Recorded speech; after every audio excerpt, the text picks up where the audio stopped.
केला बेचने वाली चुड़ैल। एक बार की बात है, जादूपुर नाम के एक गांव में करतब दिखाती एक औरत एक रेड्डी के लिए गांव में आती है। आइए आइए मेहरबान कदरदान, खाइए रोहड़ा के ताजे ताजे केले। कभी खाए नहीं होंगे ऐसे केले, पीले पीले केले खाइए। ये कहकर रोहड़ा हाथों में 4 केले लिए उन्हें सर्कल में जोर जोर से हवा में उछालती हुई करतब दिखाती है, जिसे देखकर आसपास के सारे बच्चे अपने अपने मम्मी पापा से उस औरत के पास जाने की जिद करने लग जाते हैं। पापा, ऐसा तो सर्कस में बॉल से होता है ना, ये आंटी तो केले से कर रही है। चलिए ना पापा, देखते हैं। रोहड़ा एक पतली सी तार पर चलती हुई केलों से करतब दिखाती है। आते जाते सभी लोग बाहर रुककर उसके करतब देखते हैं और वाह वाही करते नहीं थकते। जैसे ही एक आदमी पास आकर उसे पैसे देने लग जाता है, तब वो कहती है, अरे नहीं नहीं साहब, मैं करतब तो बच्चों के मन को बहलाने के लिए करती हूँ। धंधा तो मेरा केले का है।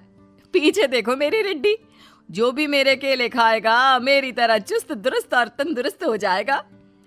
पता चलता है क्या कि मेरी उम्र 55 की है। अरे पर ऐसे ठंड के मौसम में कोई केला क्यों खाएगा? ये ऐसे वैसे केले नहीं है साहब, ये शरीर में गर्मी देते हैं। ठंड को दूर भगाए जो भी रोहिणा के केले खाए। पापा, अगर मुझे केले नहीं मिले तो मैं घर नहीं जाऊंगी। तभी उसके पापा कहते हैं कि बेटा, केले ठंड में कभी गर्मी नहीं देते। ये सब कहने की बातें हैं, सामान बेचने का तरीका है इनका। पर पिंकी नहीं मानती। मैं केले खाऊंगी।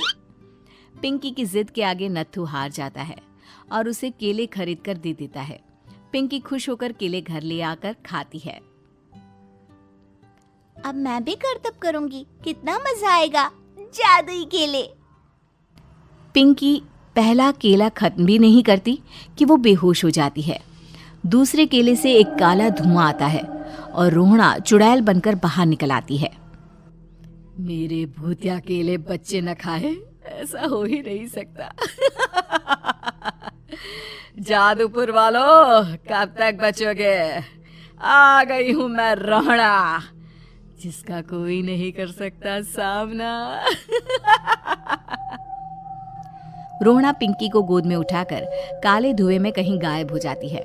शाम के वक्त नत्थू घर लौटता है और पिंकी को घर में ना पाकर उसकी माँ से कहता है, माँ पिंकी कहाँ है?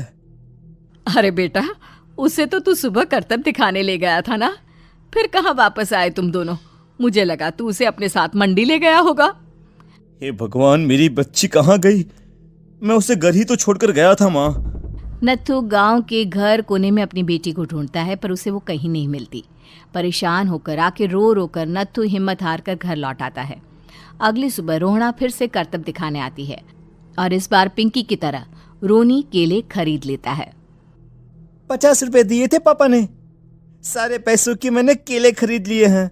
अब मैं भी आंटी की तरह ही करतबबाज बन जाऊंगा। यही सोचते हुए रोनी केले खाता है और पहला अकेला केला आधा खत्म भी नहीं करता कि चुड़ैल उसके सामने आ जाती है। मेरे साथ चलने का समय आ गया है रोनी। ये तो बस शुरुआत है। अब इस गांव के सारे बच्चे धीरे धीरे मेरे कब्जे में होंगे, एक बच्चा भी नहीं बचेगा। ये कहकर रोना रोनी को गोद में लेकर काले धुएं में अदृश्य हो जाती है। इसके बाद हर रोज गांव में से कोई ना कोई बच्चा गायब होता, पर ऐसा क्यों हो रहा है किसी को भी समझ में नहीं आ पा रहा था।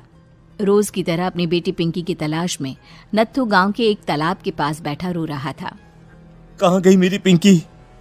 शकुंतला के जाने के बाद एक वही तो मेरा सहारा थी। अरे उसकी आत्मा कोस रही होगी मुझे कि मैं अपनी बच्ची को संभाल भी नहीं पाया। नत्थू ये कहता हुआ रो ही रहा था कि तभी तालाब में से उसे शकुंतला की आवाज सुनाई देती है। कहाँ थी तुम शकुंतला?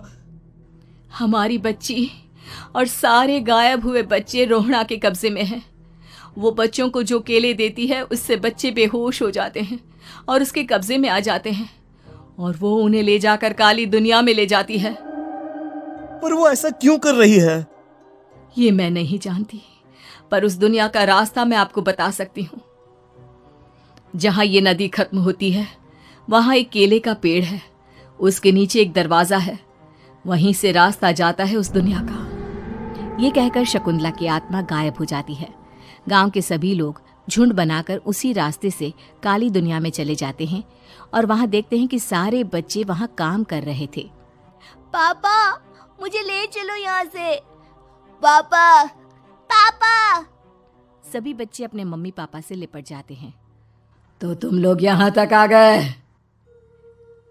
क्यों हमारे बच्चों को पकड़ लिया तूने? तुझे शिकार ही बनाना है तो ले, हम सब आ गए हैं, हमें खा ले। नहीं, मुझे बच्चे चाहिए। मेरे बच्चे के बदले तुम लोगों के बच्चे।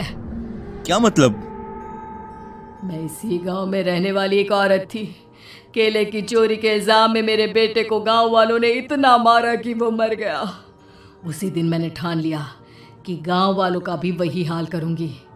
कुछ दिन बाद बेटे के चले जाने के दुख में मैं भी मर गई और मेरी भटकती आत्मा एक चुड़ैल बन गई।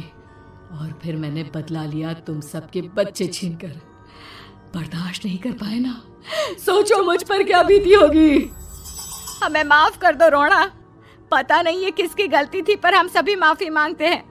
हमारी खुशियां लौटा दो, तुम भी तो एक माँ हो। गांव वालों की बात सुनकर रोना का मन पिघल जाता है और वो बच्चों को छोड़ देती है।